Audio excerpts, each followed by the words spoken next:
Утраченные космические технологии. Почему мы больше не летаем на Луну?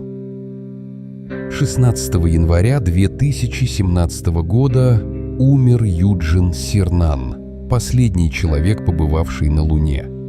Умер, так и не дождавшись повторения своего подвига от наших современников.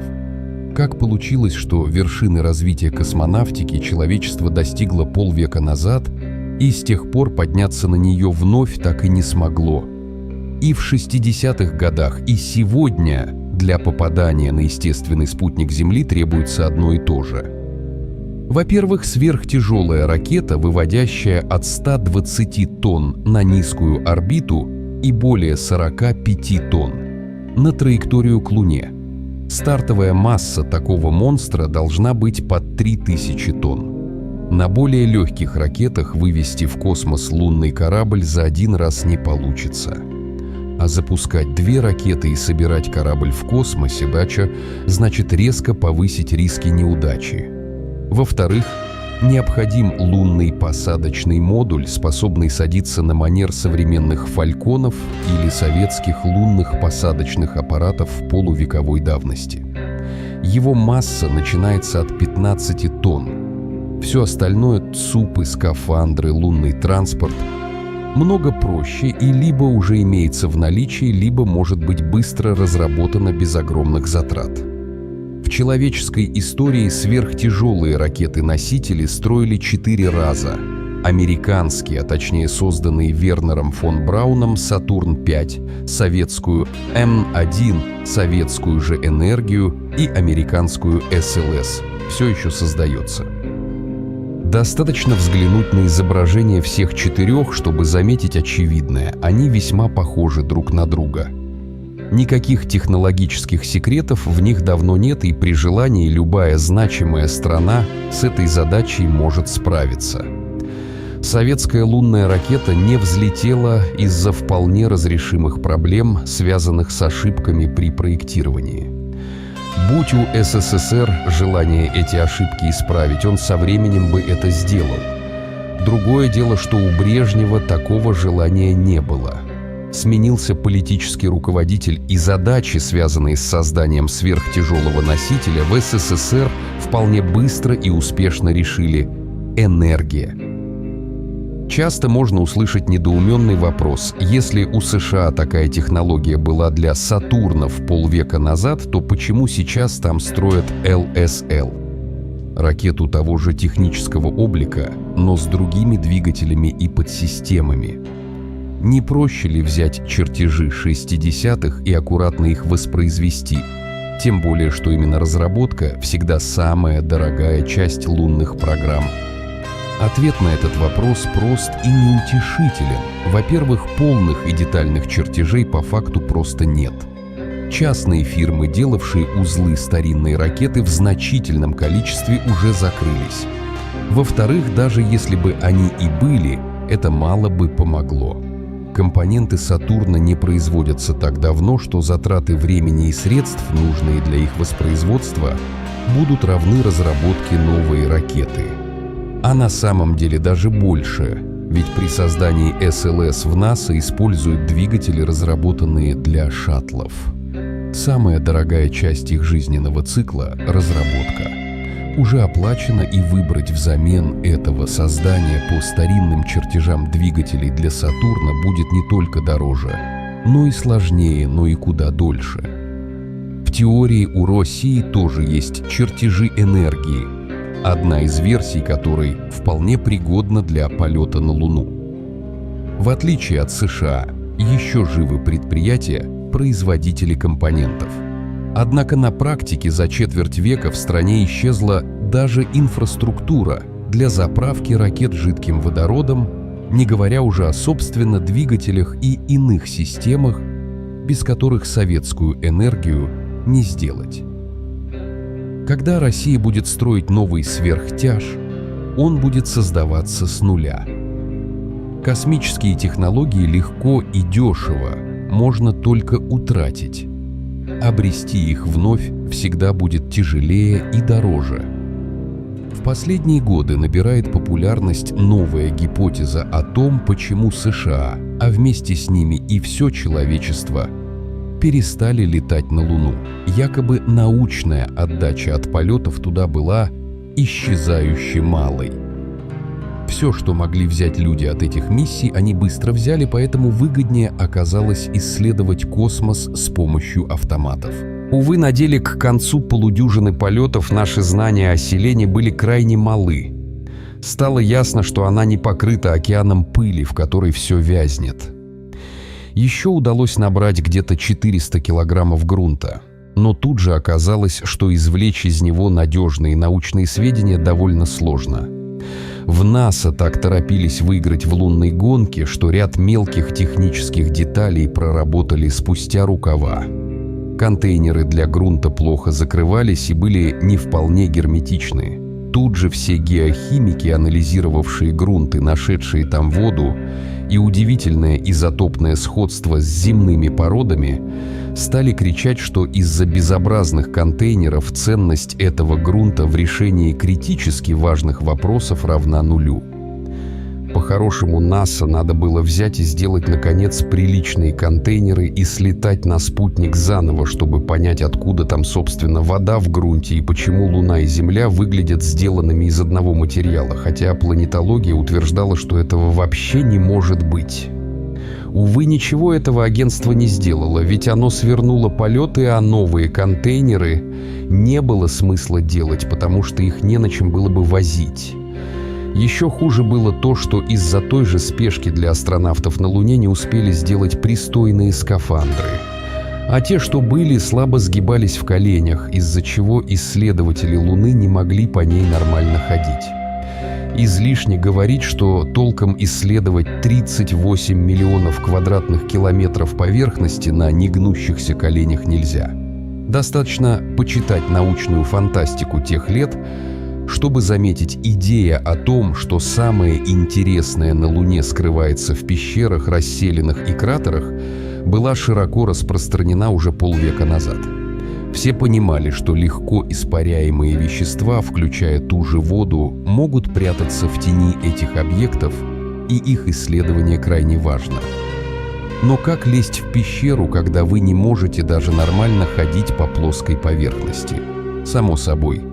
Астронавтам такой задачи никто и не ставил.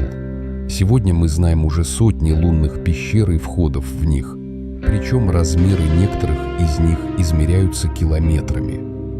Но исследовать их без космонавтов у нас нет никакой возможности. Мы уже писали, почему автоматы в принципе несопоставимо слабее человека в столь сложных условиях и почему останутся таковыми во всем обозримом будущем.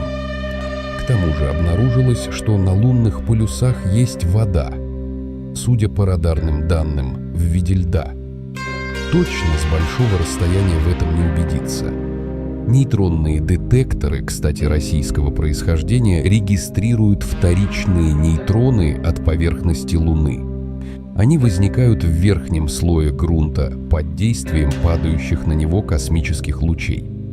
Родившиеся в грунте нейтроны высоких энергий замедляются и поглощаются ядрами атомов, которые в нем содержатся, за счет неупругого рассеяния и захвата. Если в грунте есть что-то, содержащее водород, то оно эффективно тормозит нейтроны, а поток эпитепловых нейтронов, вылетающих наружу, резко падает, что изменяет картину, наблюдаемую детектором. Увы, нейтронный детектор не дает надежно отличить водный лед от гидратированных минералов. Это очень значимая в практическом плане разница. Решить вопрос можно, послав туда человека. Он же может и выяснить, есть ли вода в огромных лавовых трубках, уже замеченных на земном спутнике, а также узнать, какая там температура и насколько такие объекты подходят для создания защищенных от радиации лунных баз. Но на практике все это из-за остановки полетов так и осталось недосягаемым. Как мы видим, гипотеза «не летаем», потому что не нужно, не выдерживает даже малейшего контакта с грубой реальностью. полеты людей туда не просто нужны, но и являются единственным возможным средством хоть сколько-нибудь глубокого изучения Луны. В огромной степени из-за их отсутствия наше понимание истории спутника и нашей собственной планеты вот уже десятилетия ходит по кругу. Самой логичной версией того, почему таких полетов сейчас нет, является финансовая. Один полет Сатурна-5 в 1969 году стоил 185 миллионов долларов, то есть примерно 1,2 миллиарда сегодняшних долларов. Около 10 тысяч за килограмм нагрузки по пикаатке – это явно недешево. Однако и с этой версией возникают неудобные вопросы. Лунная программа стоила дорого, более 170 миллиардов долларов в ценах 2016 года, но программа шаттлов стоила даже дороже – 230 миллиардов. Если верить НАСА, один полет шаттла стоил 500 миллионов долларов. По данным независимых наблюдателей в тех же США, 1 миллиард 650 миллионов. Допустим, что эти наблюдатели – агенты Кремля, а верную цифру дало только агентство. Тогда получается, что шаттл, запускавший 24,4 тонны, стоил 0,5 миллиарда за пуск, а Сатурн-5 – 1,2 миллиарда, но в космос выводил в 5 раз больше груза. В самом лучшем для шаттлов случае они выводили в космос полезную нагрузку дороже Сатурнов. При этом челноки занимались, откровенно говоря, непонятно чем. Трудно сравнивать научные результаты, полученные от их полетов к МКС и на низкую околоземную орбиту, с результатами исследований Луны и вывозом оттуда нескольких центнеров грунта. Если Сатурны были дороги, то зачем было обращаться к еще более дорогим и при этом радикально менее результативным шаттлам? Можно предположить, что после свертывания полетов на Луну Сатурны стали не нужны. Ракета, выводящая на орбиту больше 100 тонн, слишком мощная штука, чтобы с ее помощью запускать спутники. Загрузить ее малыми аппаратами не удастся.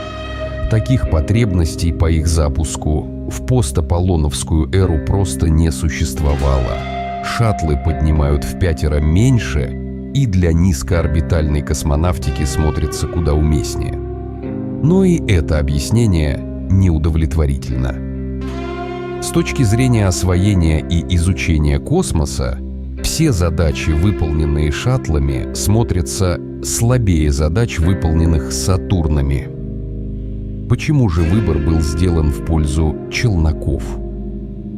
Когда полеты на Луну сворачивали, конгрессмены и политики США хотели снизить затраты на космос.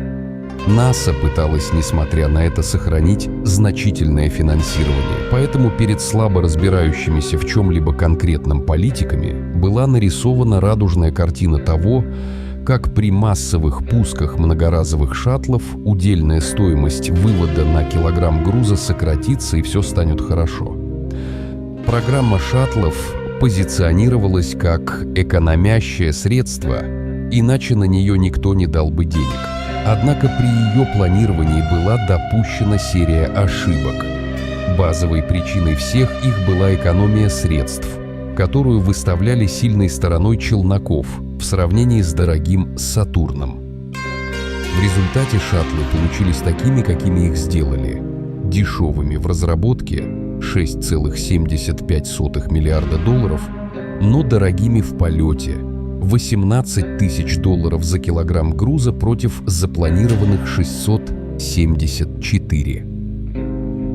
Все это напоминает классическую историю постройки Пентагоном БМП Брэдли.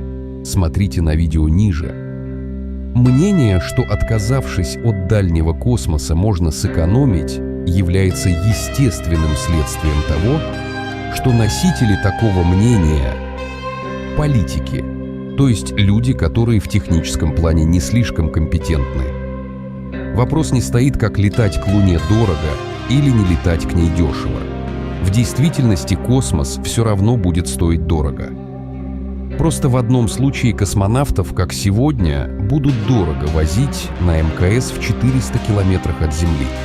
В другом случае их будут возить пореже, раз в год, например, но на Луну в 400 тысячах километров от Земли. Итак, правильным ответом на вопрос «почему мы не летаем на Луну?» будет известная фраза из советской классики: «Средства у нас есть, у нас ума не хватает».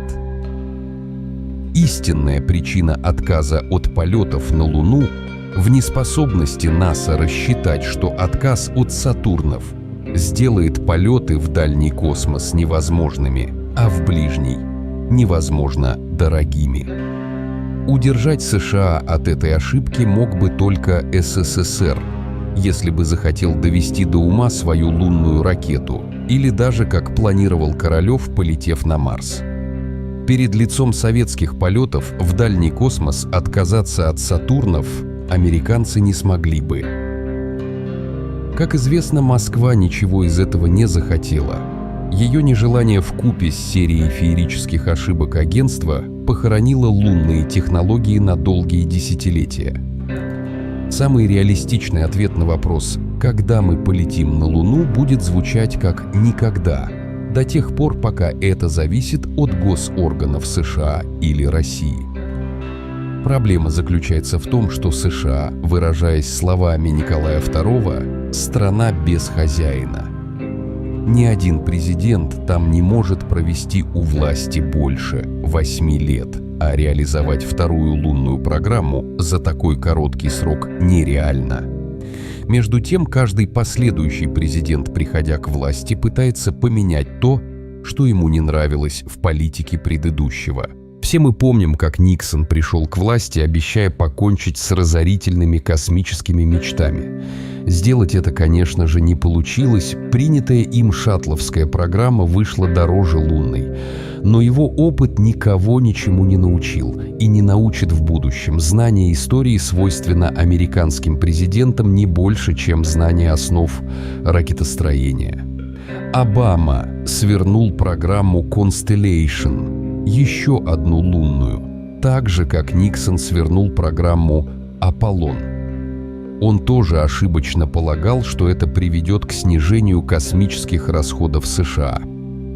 Как показывают огромные траты на утвержденную Обамой программу развития американского космоса, никакой экономии от закрытия Constellation также не вышло. Однако и это никого ничему не научит. Неважно, республиканец или демократ приходит к власти, и тот и другой закроют программу предшественника, а значит, на Луну никто полететь не успеет. Теоретически вопрос могут решить другие суверенные нации. Действительно, коммунистическую партию Китая или Единую Россию трудно представить себе проигравшими выборы. А значит, убивать лунные программы президента-предшественника там некому. Однако Китай пока не обладает технологическим уровнем, нужным для такого полета. В списке ближайших приоритетов КПК он также не значится. В России, как мы уже отмечали, проблема еще глубже. Хотя формально мы можем построить нужную технику, но реально вице-премьер, курирующий космос, не знает, зачем надо лететь на Луну или Марс. К тому же мы несопоставимо беднее США или Китая и в обозримом будущем останемся таковыми. Таким образом, Россия и КНР из списка потенциальных покорителей Луны пока исключены. Чтобы они туда попали, нужен внешний импульс, высадка на другом небесном теле тех же американцев. До такого события лунной миссии ни под триколором, ни под красным флагом ожидать не стоит.